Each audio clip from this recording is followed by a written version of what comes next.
Wyoming, 1885.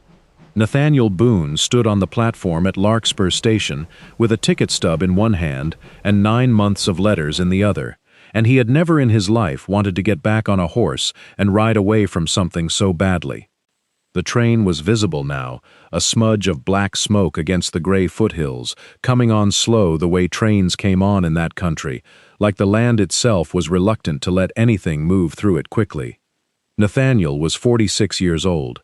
He had a ranch 11 miles north of town, 900 acres of grass and timber his father had homesteaded, and he had spent 26 years keeping whole, and he had a letter in his coat pocket, the last one she'd sent, that he had read so many times the fold lines had gone soft as cloth. He did not know what she looked like. There had been no photograph. He had asked, careful about it, and she had written back that a face in a tintype was a stranger's face, no matter whose it was, and that if he wanted to know her, he should keep reading her letters, because that was the only honest likeness she had to send. He had decided he liked her for that answer. Her name was Margaret Ashford. She was 24 years old. She had answered an advertisement he had placed in the matrimonial pages of a Chicago paper the previous autumn. 4 lines he had rewritten a dozen times before he let it stand. Rancher, 45, Wyoming Territory, seeks correspondence with a woman of good character. Object matrimony. Land, cattle, a sound house, no fortune beyond what honest work has made, will answer all letters. He had not expected Margaret Ashford, whose first letter had been 3 pages, careful and funny and entirely unsentimental about why she was writing to a stranger in Wyoming Territory. Her father had died owing more than the family had. Her mother had remarried a man who made it clear, without ever quite saying it, that there was room in the house for his own children and not much left over for hers. She was not desperate, she had written, only practical. A stranger's honest offer in a far territory was a better bet than staying somewhere she was tolerated rather than wanted. "I am not looking for romance, Mr. Boone," she had written in that first letter. "I am looking for a fair arrangement and a man who will keep his word. If you can offer that, I believe we might suit each other well enough." He had liked that, too. He had liked it for 9 months of letters, through a winter and a spring and most of a summer, 2 and sometimes 3 a month, growing longer, growing easier, until somewhere in May he had stopped reading them like a man reviewing an application and started reading them like a man waiting for word from someone he already loved a little, though neither of them had used that word, not once, not in 9 months and 40-some letters.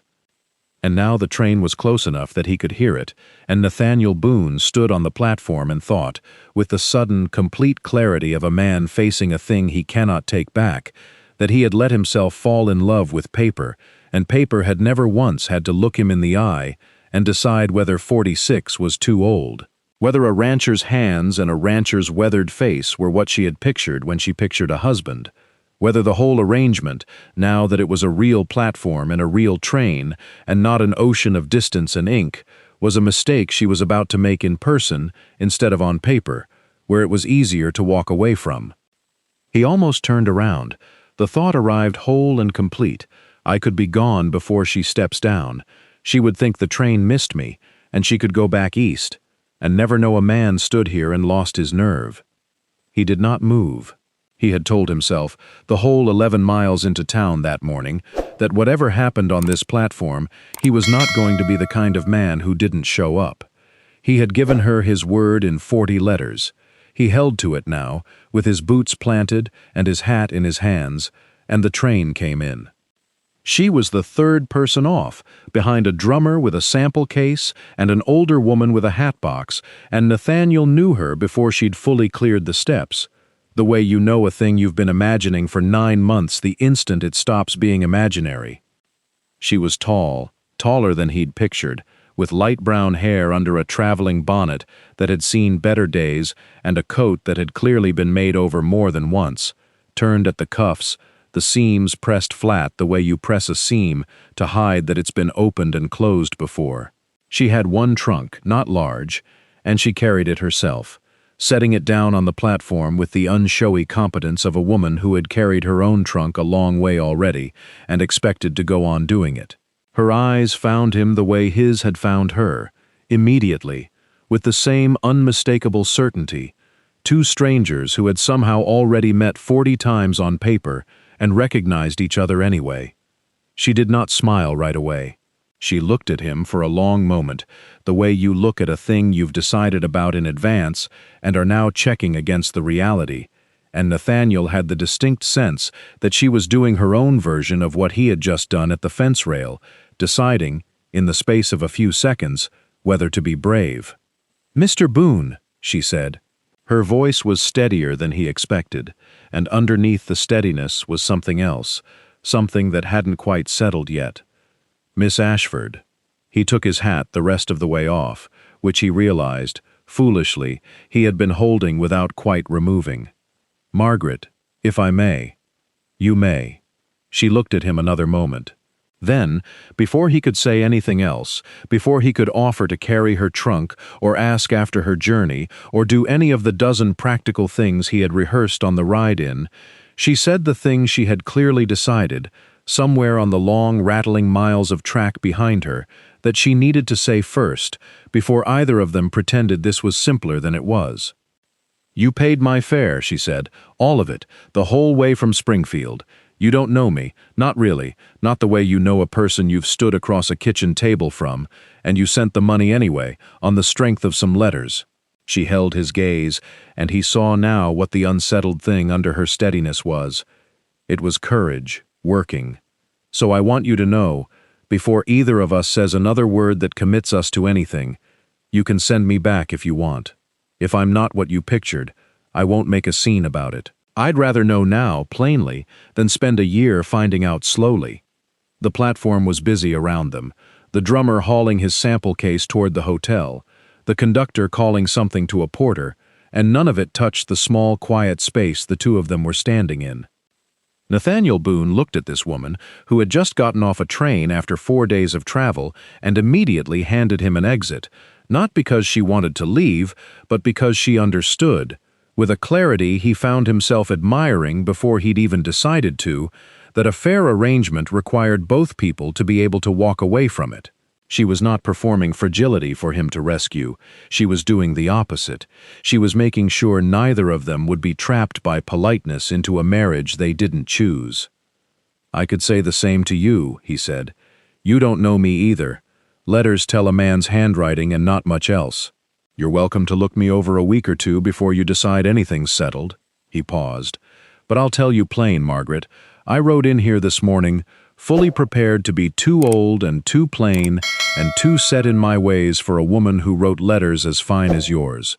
I was bracing for you to be the one doing the sending back." That broke something in her face. Not quite a smile yet, but the steadiness cracked into something warmer underneath it. "You read every one of my letters that carefully?" "I read them until the folds gave out," he said, and held up the one in his coat pocket as proof, soft as cloth at every crease, and she looked at it, and then at him, and the thing that had been unsettled in her face since she stepped off the train settled all at once into something that looked a great deal like relief. "Well," she said, "I suppose we'd better not waste a fair arrangement standing on a platform." She looked down at her trunk. "Is it far to the ranch?" 11 miles, he said. "I'll get the trunk." She let him take it. It was the first thing she let him do for her, and Nathaniel noted, without saying anything about it, that she had waited to see whether he would offer before she gave it up, and that small fact told him more about Margaret Ashford than the 9 months of letters had. The wagon ride out took the better part of 2 hours, and they talked the whole way, easily, the way you talk to someone you've already written 40 letters to, only now the voice had a face attached to it. "It's bigger than I pictured," she said, looking out at the grass running gold to the foothills. "The land. You wrote about it, but I don't think I understood the scale until now." "Most people don't, until they're standing in it," Nathaniel said. "It looks empty from a train window. It isn't. It's just quiet about being full." She turned that over for a moment. "I like that," she said. "Quiet about being full. I might use that." You're welcome to it. I write some, she admitted. Not for publication, just things I notice. My mother always said it was a waste of good paper. There was something careful in the way she said it, the small flinch of a thing that had been criticized often enough to need bracing before it was offered. I'd like to read some of it sometime, Nathaniel said, if you'd let me. You haven't even seen the house yet. You might take it back once you have. I won't, he said, and there was nothing performed in the way he said it. The house, when they reached it, was sound and plain, log and plank, a good stone chimney, a porch his father had built before Nathaniel was born, and that Nathaniel had kept up faithfully since, the way he kept up everything that had been left to him. It was not large. It was not fine. It was, Margaret said, standing in the yard and looking at it with the same memorizing attention she'd given the grass, exactly what his letters had described, which she said as if that mattered to her more than whether it was grand. You didn't oversell it, she said.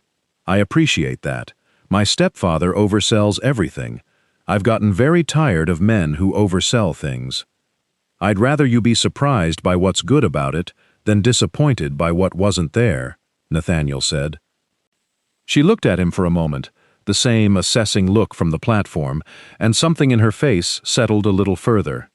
They were married 3 days later, by the circuit preacher who came through Larkspur once a month, and happened, by good fortune, to be in town that week. It was a plain ceremony in the front room of the house, with Nathaniel's nearest neighbors, the Hollis family, standing as witnesses, and Margaret wearing a gray traveling dress because she had not packed anything finer and had not wanted to spend money on a dress for a wedding she had still, 3 days before, not been entirely certain would happen. You could have waited, Nathaniel said, the evening before, sitting across the kitchen table from her over coffee. Taken longer, to be sure. I am sure, Margaret said. I decided on the platform, more or less. I just needed you to know I hadn't decided out of desperation. There's a difference between choosing a thing and being unable to choose anything else. And which one is this? She considered the question with the same care she gave everything. I chose you because you read my letters until the folds wore out, she said. Because you told me the house wasn't grand, instead of letting me imagine something better and be disappointed. I've been chosen carelessly before, Nathaniel, by my stepfather, who chose to marry my mother and did not choose to want her children. I know what careless looks like. This isn't that. Nathaniel did not say anything for a moment. Then he reached across the table and covered her hand with his, the first time he had touched her with any kind of intention beyond practical help, and she let him. Before we go on, I want to pause and say thank you. From the United States to Canada, from the United Kingdom to Australia, from Ireland to New Zealand, wherever you're listening tonight, I'm grateful you're here. If Nathaniel and Margaret are keeping you good company this evening, a like means more than you know. And tell me, what country are you listening from today? Drop it in the comments. Now let's get back, because the real test of this marriage hasn't started yet, and it's going to come from a town that doesn't know what to make of a bride who arrived by train and a rancher who's old enough to be considered settled in his ways. Larkspur had opinions about the new Mrs. Boone, because Larkspur, like every small town in that country, had opinions about everything, and a mail-order bride was the kind of news that did not stay quiet for long. The opinions split 2 ways. There were those who thought it was a fine, sensible arrangement. Nathaniel Boone was a good man, steady and well-regarded, and a rancher his age with no wife and no children was a worry the whole valley had been quietly carrying for years, the kind of thing people mentioned at church without quite saying it outright. Mrs. Hollis, who had stood witness at the wedding, told anyone who'd listened that Margaret Ashford had a clear eye and a steady hand and would do the Boone place a world of good. And there were those, mostly the wives of younger, more prosperous men in town, who found the whole arrangement faintly scandalous, or at least worth a raised eyebrow, a girl of 24 marrying a man past 40, sight unseen until the very platform, for nothing more than a letter and a ticket. Mrs. Pruitt, who ran the dry goods in Larkspur and considered herself the moral compass of the town's domestic arrangements, made a point of being in the store the first time Margaret came in for supplies, and made an equal point of looking her over with the particular thoroughness of a woman conducting an inspection. "You're young to have come so far for a man you'd never met," Mrs. Pruitt said, in the tone of someone offering concern that was not entirely concern. 24, are you? And Mr. Boone must be, what, past 45? 46, Margaret said pleasantly, setting her purchases on the counter. And I'm 24. You've done the arithmetic correctly, Mrs. Pruitt. I only mean, Mrs. Pruitt said, undeterred, that it's a great deal of years to ask a young woman to give up. Most girls your age are thinking of dances, not of settling down with a man old enough to be my father, Margaret said, finishing the sentence Mrs. Pruitt had clearly been working toward, her tone unchanged, which somehow made it land harder than if she'd snapped. I've heard the comparison. I had a father who chose me. He died when I was 16, owing more than he had, but everything he did with me in mind. I have a stepfather who tolerates me, which is a different thing entirely, and considerably worse than not having one at all. Nathaniel Boone wrote to me for 9 months before he ever saw my face, and in every letter he asked about my opinions on things he could have simply told me his own about. He has never once, in 3 weeks of marriage, made me feel like an afterthought in my own house. She picked up her parcel. So no, I don't think the years are the thing worth counting, but I appreciate your concern.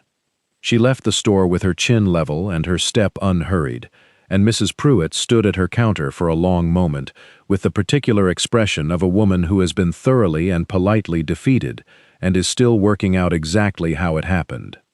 By the time the story reached Nathaniel, and stories in Larkspur always reached everyone eventually, he found Margaret out at the chicken coop, mending a section of wire fencing that had come loose, working with the same careful, unshowy competence she did everything with.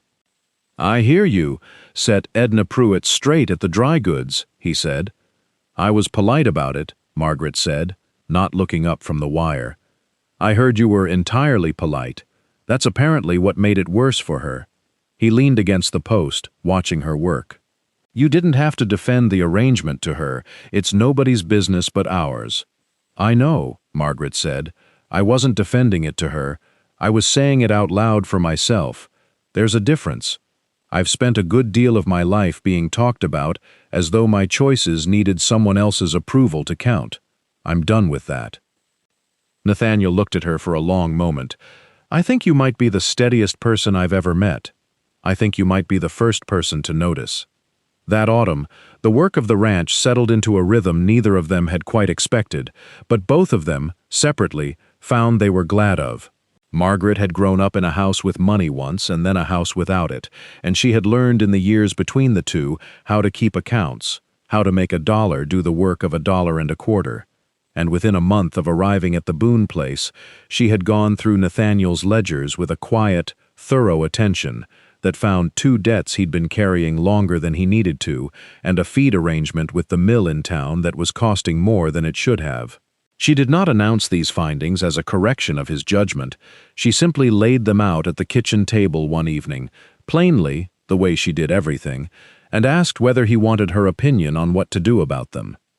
I want your opinion on everything, Nathaniel said, and meant it, and Margaret, who had spent her whole life in houses where her opinions were tolerated rather than wanted, sat with that sentence for a long moment before she answered. She was good with the cattle, too, in a way that surprised him. She'd grown up in Springfield, in a townhouse, with no more exposure to livestock than any other city-raised girl. She learned fast, asked the right questions, and by the time the first snow came, she could move a small herd between pastures on her own without losing track of a single animal, which she did, the first time, with the quiet satisfaction of someone proving something to herself rather than to him. What Nathaniel noticed most, though, in those first months was smaller than any of that. It was the way Margaret had begun, without ever announcing it, to write things down. He found a notebook on the kitchen table one evening, left open, and though he did not read it, he had told her he wanted to be invited, not to intrude. He saw enough of her handwriting in passing to see that she was describing the ranch, the weather, the particular gold the grass turned in October, the way Hector the Hollis's dog had taken to following her on her morning rounds. She was doing, in her own private way, exactly what she'd told him she did, noticing things and setting them down. And Nathaniel found himself, more than once, watching her write with an expression he didn't examine too closely, because examining it too closely would have meant admitting how completely he had come to love a woman he'd known for less than half a year. He asked her, finally, on an evening in November, sitting by the fire while the wind worked at the windows, "Will you let me read some of it now?" Margaret looked up from the notebook in her lap. She considered the question the way she considered everything, weighing it, and then, without a word, she turned the notebook around and held it out to him. He read for a long while in silence. It was, as she'd said, not for publication, observations, fragments, small exact descriptions of the land and the work, and the particular quality of a Wyoming evening. Woven through it were observations of him, the way he stood at the fence in the mornings before the cattle were moved, looking at the mountains like he was taking attendance of something. A line, near the most recent page, that read simply, "I came west prepared to be tolerated. I did not expect to be seen." Nathaniel closed the notebook and sat with it in his lap for a long moment. "You weren't desperate when you wrote to me," he said quietly, "but I think you were lonely in a way that had gone on so long you'd stopped naming it." "Yes," Margaret said. "I was the same," he said.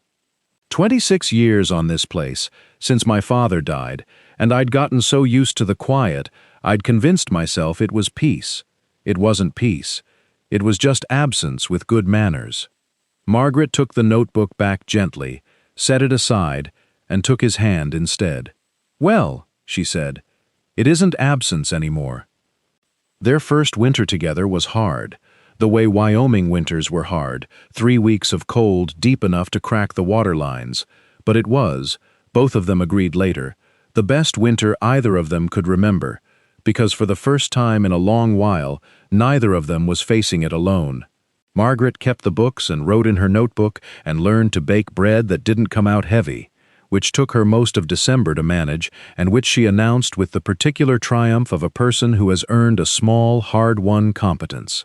Nathaniel taught her to read the sky for weather, the way his father had taught him, and found that she learned it faster than he had at her age, because she paid attention the way she paid attention to everything, completely, without distraction. In the spring, Mrs. Pruitt came out to the ranch herself, on the pretext of delivering an order Margaret hadn't placed, and stayed for tea, and left 2 hours later having apparently revised her opinion of the arrangement entirely, because she told half of Larkspur by the following Sunday that the Boone place had never looked better kept, that the young Mrs. Boone had a remarkably sound head for accounts, and that perhaps there was something to be said for an arrangement built on letters and plain speaking rather than dances and courtship, since the Boones seemed, by her own careful observation, to be considerably happier than most couples half their combined age difference apart. Their daughter was born the following winter, in January, during a storm that kept the midwife from the Hollis place stranded an extra day on the road, and had Nathaniel pacing the porch in a way Margaret found, even through her own labor, quietly endearing when she heard about it afterward. They named her Eleanor, for Margaret's mother's mother, a woman Margaret had loved and had not been able to save from the slow, grinding poverty that had eventually cost the family everything, and Nathaniel held his daughter for the first time with the particular careful seriousness he brought to everything that mattered, and looked at Margaret, exhausted and triumphant in the bed beside him, and said the only thing he could think to say. "You could have sent yourself back," he said. "That first day, on the platform, you could have decided I wasn't what you pictured and asked for a ticket east." "I know," Margaret said. "Why didn't you?" She looked at their daughter, and then at him, with the same steady, assessing look she'd given him on the platform 2 years before, the look of a woman who decided things carefully and did not unmake her decisions lightly. "Because you offered me the door first," she said. "Before I even had to ask for it, A man who hands you the door before you've asked isn't a man who'll ever try to lock it. She reached over and took his hand.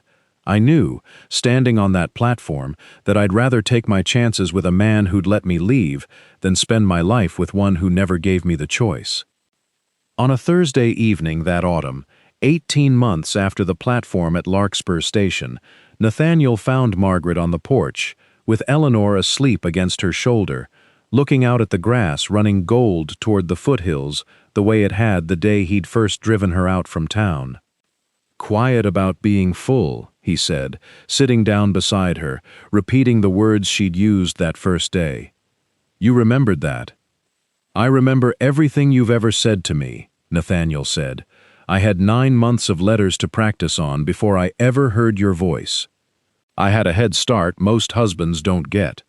Margaret smiled, the small, private smile she had, and leaned into him, careful not to wake their daughter. "I used to think the letters were the safe part," she said, "and the platform was the dangerous part. The unknown thing. I had it backward. The letters were the leap. By the time the train came in, I think I already knew." "Knew what?" "That I wasn't going to ask you to send me back," she said. "Not because I had nowhere else to go. Because I'd already found the place I wanted to be."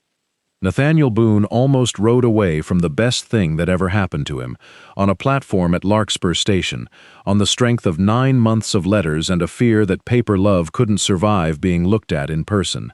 He didn't ride away, but the temptation was real, and it's worth saying plainly, because it's the temptation a lot of us carry without ever standing on a literal platform to face it. The fear that the real version of a good thing will disappoint us the way the imagined version never could. Margaret Ashford did something braver than staying. She got off a train after 4 days of travel, in a coat that had been turned at the cuffs more than once, and the very first thing she did, before either of them had said a single word that bound them to anything, was hand her new husband the freedom to change his mind. Not because she expected him to use it, because a choice that can't be unmade isn't really a choice at all, and she had spent her whole life being chosen carelessly, and she was not going to start her marriage that way, not even once. That's the part of this story I keep coming back to. Not the wedding, not the ranch, not even the letters, as fine as they were. It's the moment on the platform when two frightened, hopeful people each quietly offered the other an exit, and neither one of them took it. Real love, the kind that lasts, isn't the love that traps you into staying. It's the love that hands you the door and trusts you to close it yourself, from the inside, because you wanted to all along. If you made it to the end of this story, thank you, truly, from the bottom of my heart. You gave me something I never take lightly, your time and your attention. These stories only exist because of you. Every comment, every like, every person who shares an episode with someone who might need a quiet hour, that's what keeps this going. Wherever you are tonight, in the United States, in Canada, in the United Kingdom, in Australia, in Ireland, in New Zealand, I hope Nathaniel and Margaret gave you something warm to carry. May God bless every single one of you who listened today. Until next time, keep riding.